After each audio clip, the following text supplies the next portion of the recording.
Tęsame laidą Nauja diena. Philip Morris yra pirmasis užsienio investuotojas Lietuvoje po nepriklausomybės atkūrimo ir apie šitą laikotarpį kalbamės su pasaulinės kompanijos Philip Morris International viceprezidentu vadovaujančiu kompanijos tarptautiniai komunikacijai Tommaso di Giovanni. Tommaso, great to have you in our studio. Likewise, thank you for having me, actually. Let's talk about those 30 years in Lithuania. It started off as a greenfield investment and it's been a long time since then. How would you evaluate those 30 years now? I think it's been one of the best investments we have made. It actually started off when we bought the state tobacco factory, which is now a museum of art, from what I understand. But in 1997, then we built effectively, as you say, a greenfield. And since then, our investment has been very significant. And I have to say, we've invested over 400 million. In the factory, we now employ over 1,500 people directly and indirectly. And I have to say Lithuania became clearly one of the key countries for us. To give you an idea, the factory is the third in Europe in terms of importance and the fifth globally. It exports the majority, if not the vast majority, of its manufacturing to places like Japan or duty-free in Europe. So clearly a story of progress. What makes Lithuania a good environment for this 30-year investment already? Look, clearly Lithuania at the time was coming from difficult years, but the country has always shown great resilience, and before the 70s was one of the fastest growing places. I have to say, since 93, the country did amazing progress, with everyone recognizes. For instance, today, if you take the various indexes of economic freedom, easy to do business, the country is always ranked between 8th and 15th in the world, which for a relatively small-sized country, like approximately 3 million, it's a big achievement. And it says a lot, I would say, about the opportunity offered by the country. I mean, the investments have always been one of the biggest things for Lithuania, and I think we need to confirm in those 30 years it did work. Your company has announced a transition to less harmful smoke-free products. How would it affect Lithuania and the factories here? Yes, you're right. We've announced in 2016 a commitment to replace all cigarettes with smoke-free alternatives, better alternatives for the health of smokers, substantiated by science as soon as possible. And the progress is great. The progress is real. Actually, Vilnius is ahead of progress. Over 40% of people in Vilnius who smoke have switched to our heated tobacco product. Others have switched to other heated tobacco products or e-vapor. So more than half of the smokers in Vilnius have already switched. But it remains that 30% of people in Lithuania still use cigarettes. So the glass is half full, but it's also half empty. And as we look at the future of our company, clearly we will continue to invest in places that know and are willing to advance the agenda towards smoke-free, because it's the right thing to do. And it's with those eyes that we will look at Lithuania as well. How will the strategy affect your investments here in Lithuania and the factories themselves? Look, that needs to be seen, honestly. So far, of course, we've been very committed to Lithuania, but the one we have here is a cigarette factory. Yes, that's and as we move towards other products, clearly we will need to reassess all factories around the world, including this one. We really have two options, right? Either the factory is converted and eventually, if need, expanded to manufacture the consumables of smoke-free products, or the factory usually gets resized or even closed. And that's the duality of things that we will need to assess in the near future. The Lithuanian authorities, they've just increased the excise duty on smoke-free tobacco products significantly more than on traditional cigarettes. What are your thoughts about this? Look, first of all, I think the first thought is we understand why they're doing it. We understand and appreciate that there's a need to secure more budget for defense in this specific time of history.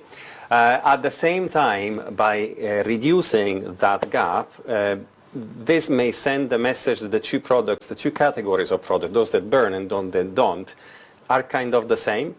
And this doesn't fall in line with the rest of Europe, where this differential is approximately 60%. Here it's going to go down in a couple of years to 36%. So we need to also reiterate that the bigger the differential, the more chances there are to invest in progressive change and to send a message to consumers. This country in 10 years from now, if the government, the authorities take all the relevant measures, can get rid of cigarettes for real. You could have cigarettes in a museum in 10 years from now. It's feasible in Lithuania. And it's a country that has always favored innovation.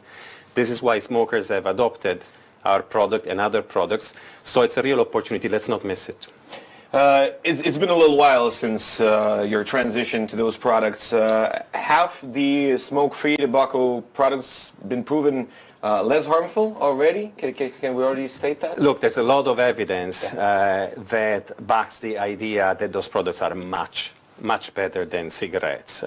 This evidence, for instance, on heated tobacco products, if I take ours, we have preclinical evidence, laboratory studies that clearly prove our heated tobacco products has 95% lower levels of harmful compounds than cigarettes on average, so only 5% of what you find in cigarettes. Clinical evidence, i.e. evidence on people, right, and the impact it has on people clearly shows effects that are similar to those who quit smoking altogether.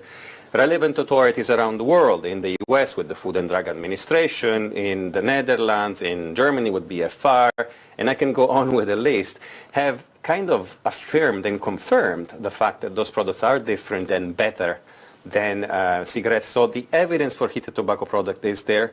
Like it's there also for other categories like e-cigarettes, where, for instance, the British authorities have even gotten so far to say this is 95% less harmful than cigarettes.